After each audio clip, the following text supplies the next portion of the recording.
Okay, this is geometry section 4.6, and we're going to talk about corresponding parts of congruent triangles. So if we have these two triangles, and the angles are all congruent, the sides are all congruent, then I know that triangle ABC is congruent to XYZ. If that's true, then side AB corresponds to side XY. Angle A corresponds to angle X. BC corresponds to YZ. Remember, the order that you put these in is very important. Angle B is congruent to angle Y. AC is congruent to XZ. And angle C is congruent to angle Z. And these are all corresponding parts.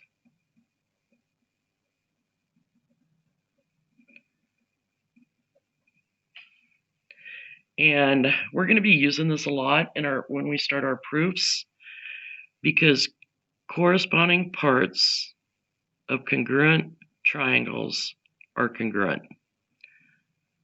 Super important. You're not going to want to write out all these words. Corresponding parts of congruent triangles are congruent. We're going to shorten it to CPCTC. Okay, so let's look at number 6 on your worksheets for 4.6. So we have this diagram. M is the midpoint of WX and YZ.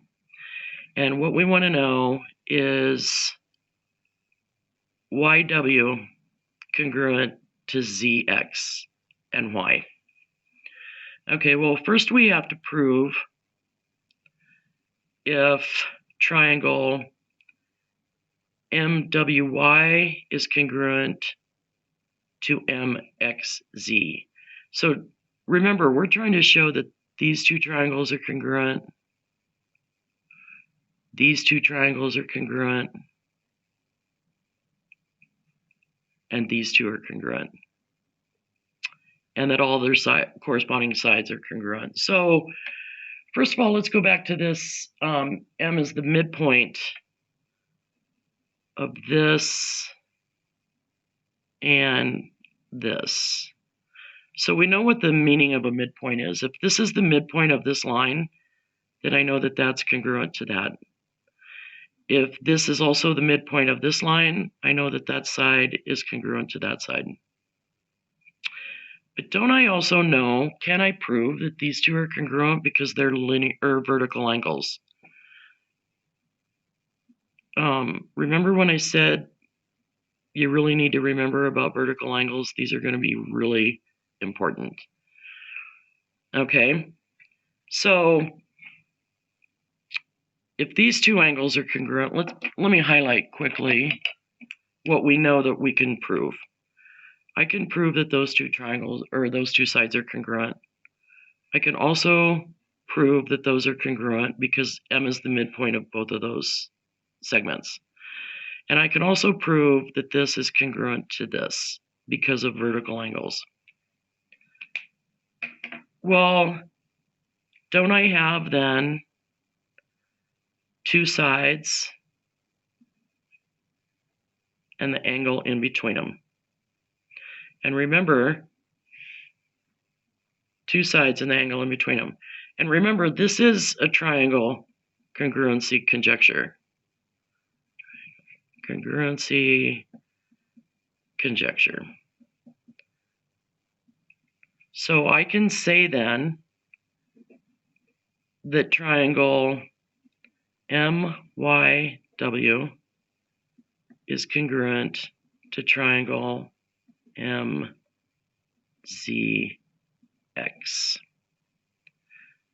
Remember, the order is important.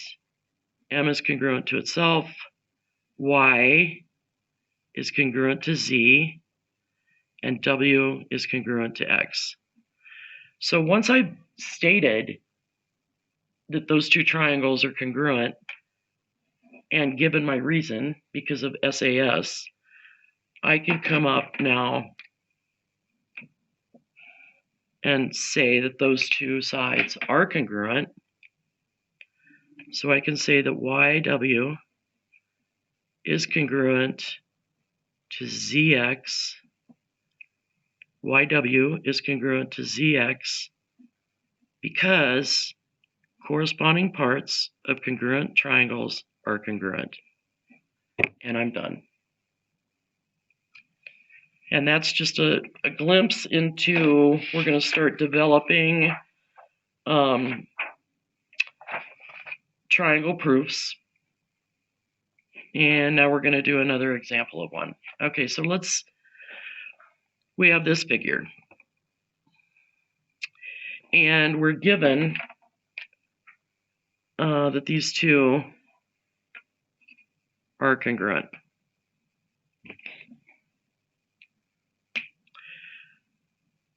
I think the directions on this is develop a paragraph proof. Paragraph proofs are not my favorite. I'm going to show you 3 different kinds of doing proofs, and you guys get to decide which ones you like the best and do that. But this is how this paragraph proof is going to go. Just try to work with me here. So ABCD is a trapezoid, and I know that because there's only one. It's a quadrilateral with one set of parallel sides. That's the definition of a trapezoid. And I know that DA is congruent to CB because it was given. They told us that.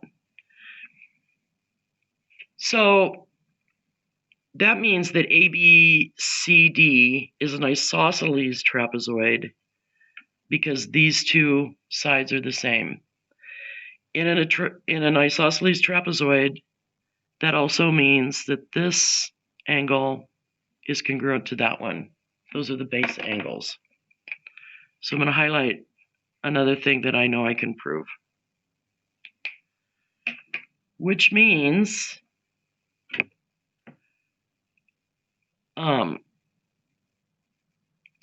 I have an angle, and the non-included side of these two triangles.